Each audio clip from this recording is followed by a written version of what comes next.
At a young age, Zach Vachakhan found himself hanging around bad influences as a result of unresolved issues concerning his father. I grew up without my dad. He left when I was pretty young, and throughout my life I've always wondered why he left, and I always had this feeling that it was my fault. So I started getting into the wrong crowd. I just had that didn't care mentality. As insecurities took over and depression set in, Zach looked to drugs for the answer. I started smoking weed at the age of 11 or 12, all the way to about last year, so it's 11 years. And on top of that, I was always partying, trying to fill this void, just trying to just flesh out reality. And so I was always partying every weekend, getting drunk. And then I was introduced to pills. And that really was my escape. I was high almost every day, almost off of anything.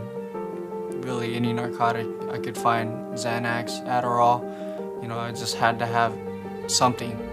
Still void of peace, Zach turned to his family's religion of Buddhism, and even went as far as becoming a monk.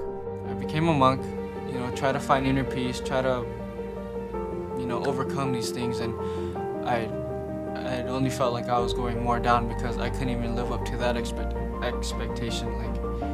I just couldn't do it. I couldn't succeed at anything I did. And then so that was really discouraging, and it brought me deeper into depression.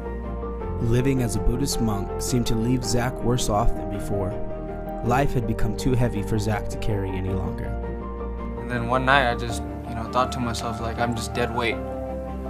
So my mom hides her gun in her room. I'm not gonna say where, but I went and grabbed it, and I ran downstairs and locked my door, turned up the music, and tried to pull the trigger, but it just jammed. And I figured it was a sign somehow. Zach had planned to commit suicide once more, but was caught by a friend who had stopped him in the act. I was gonna hang myself, but he snuck through my window and found me, and then took the rope from me and just stayed with me that night and made sure I didn't do anything. And I just poured out to him, just like, man, I don't know why I can't do anything right in my life, why I am the way I am. After some convincing, his friend had talked him into coming to youth service that next day.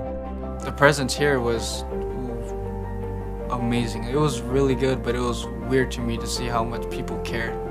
I was wondering where all this, excitement and love and stuff was coming from. Where these people worship this God so much, because I'm over here going through what I'm going through, and I just didn't believe in a God. The words spoken that night had reached Zach in a way that nothing else had. I was being touched. I felt really, really convicted, but in a good way. It reevaluated my life.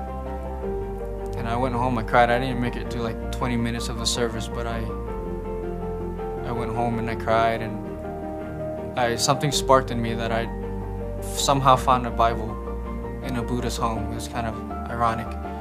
And then I read through Psalms and Proverbs in one sitting, and I just got curious, what does this mean? Why do I feel the way I feel?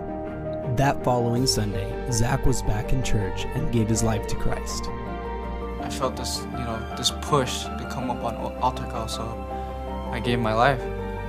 And things have been great. I was set free from drugs. I never went back. I actually found a big packet of pills, and I called my girlfriend, and I told her that I just didn't want to do it anymore, so I flushed them. And then God has taken me through so much now. Me and my girlfriend were living a sinful life, and we decided to separate, and try to focus on God, and now we're getting married, and we're both serving in the church, and it's amazing to be in an environment where people care, and to feel the presence of God, and to know what true love and true peace is. My name is Zach Vachakhan, and this is my testimony.